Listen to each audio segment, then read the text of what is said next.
What if a confrontation that lasted less than 2 minutes was never really a confrontation at all?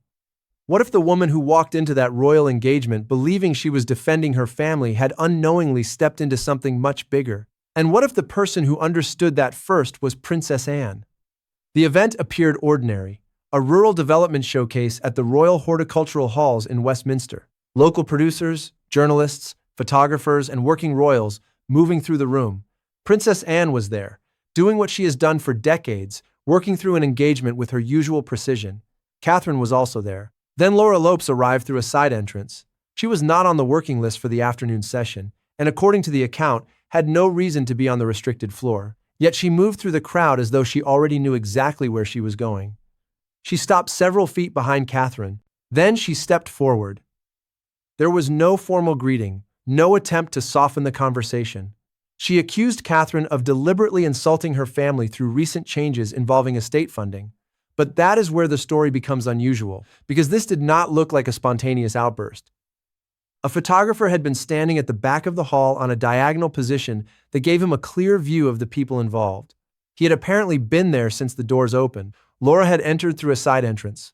Her name had reportedly been added to a restricted list. And she had walked directly toward Catherine. One detail changed everything. Princess Anne was only a few feet away. Catherine did not argue with Laura. She simply remained still. Then Anne turned. She adjusted her gloves first. She waited.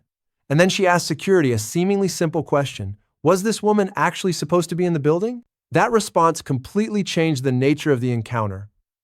Instead of debating Laura's accusations, Anne questioned her access. The argument was no longer about money, family, or estates. It was about how Laura had gotten inside. Laura then made a second move. Instead of leaving, she stepped closer and continued accusing the royal household of deliberately targeting her family. She also referred to a confidential estate audit and alleged private meetings involving the Prince of Wales.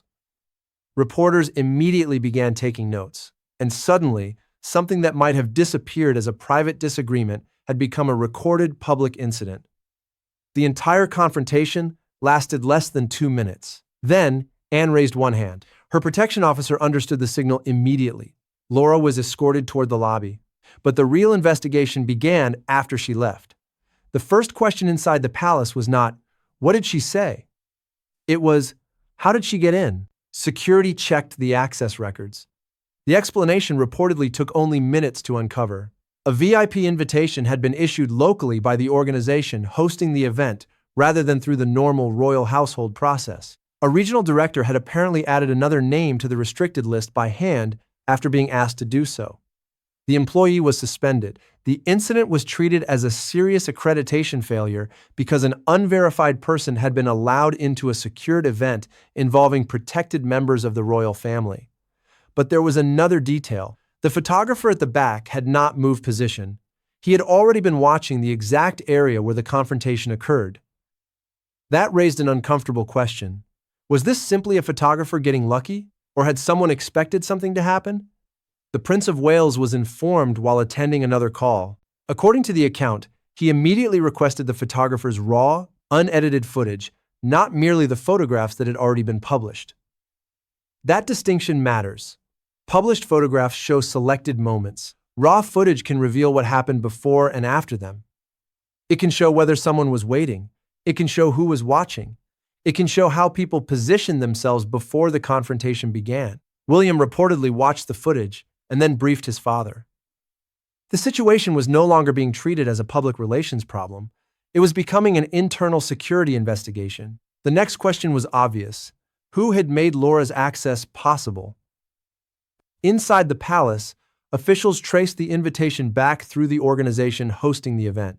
Eventually, the investigation reportedly uncovered connections between people working inside different households. The story describes an internal document tracking informal relationships, old professional connections, family links, marriages, and other relationships that did not appear on the official organizational chart. One connection allegedly led from palace administration into Camilla's household. An employee was removed from his position, and the message was clear. The informal channels that had existed for years were now being examined. But Princess Anne was looking at a different part of the puzzle. She wanted to know why Laura had mentioned a confidential audit. The audit itself was important. It was described as a detailed reconciliation of estate spending, looking at payments, paperwork, appointments, and financial arrangements requiring explanation. Only a small number of people were supposedly aware of its most sensitive details, yet Laura had referred to it publicly. That meant someone had potentially passed information to her family. Anne began tracing the timeline. Who knew about the audit? When did they know? Who had access to the information?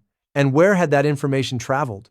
The account claims the trail eventually appeared to lead toward connections inside the family's own network. At the same time, William's team reportedly discovered encrypted communications involving Camilla's phone and a commercial law firm specializing in large financial disputes. The dates allegedly corresponded with the progress of the audit. William then ordered estate properties to be examined for unauthorized charges, debts, and financial arrangements. The reason was straightforward. If an estate property had been used as security for money without proper authorization, that would create a much more serious problem than a family dispute at a public event. For the next 2 days, the palace reportedly imposed total containment. No briefings, no unofficial comments, no attempts to influence journalists. The investigation had to be completed before the story developed further. Meanwhile, the consequences were beginning to reach Laura. She had entered the hall believing she was defending her mother. Instead, she became the public face of the entire incident. The story describes millions of online interactions surrounding the confrontation. Then came another problem. Her family's banking arrangements were reportedly flagged for review, while estate offices connected to them were being vacated. But the most striking development involved Camilla. She went silent. No public defense, no apparent attempt to stop the consequences, no visible intervention. Instead, Laura and her brother reportedly received a formal legal instruction telling them not to make public statements. At first glance, that silence looked like abandonment. But there was another possible interpretation. If an audit was examining unexplained financial transfers, public statements could create even more problems. Silence could therefore have been a defensive strategy. The family was being told to disappear from the public argument while the financial questions were being dealt with. Then came the final decision. A document was prepared for the king. It would remove Camilla's family members from official access to household events, close their invitations to royal engagements, and end financial arrangements connecting them with estate accounts. William had reportedly wanted the measure earlier, but there had been hesitation about how far it should go. Then Princess Anne intervened. She had spent decades watching what happened when royal disputes were allowed to become public spectacles. She had also watched Diana's treatment by the institution and understood how quickly a carefully managed family disagreement could become something much larger. Her message was apparently simple. This could not happen again. The document was signed. Camilla's family was removed from the institution's official business. And then came the final detail. When the decree arrived at Camilla's country residence, everyone expected an argument. A phone call, a furious response, a lawyer, a demand for a meeting. Instead, the envelope was accepted without a public confrontation. No dramatic scene followed. The door simply closed. And that silence may have been the most revealing part of the entire story. Because the person who shouts tells you what they are feeling. The person who immediately starts fighting tells you what they intend to do. But the person who accepts the decision without saying anything may already be thinking several moves ahead. Laura had walked into that Westminster Hall believing she was protecting her mother. In the end, she became the person who carried the public consequences, the boxes, the bank correspondence, the scrutiny, the public criticism. And the question that remained was not simply why Laura had confronted Catherine. It was why she had been allowed into the building in the first place. A restricted invitation, a photographer already positioned for the confrontation, multiple journalists with connections to the family, a confidential audit that somehow became part of a public accusation, and a security breach that exposed informal relationships inside the institution. Taken individually, each detail could have an innocent explanation. Put together, they form a very different picture. Princess Anne did not need to shout. She did not need to argue. She simply allowed the confrontation to reveal itself. Then, she asked the question that mattered most. Who opened the door? And perhaps that was the real story. Not the 2-minute confrontation, not the accusations, not even the photograph.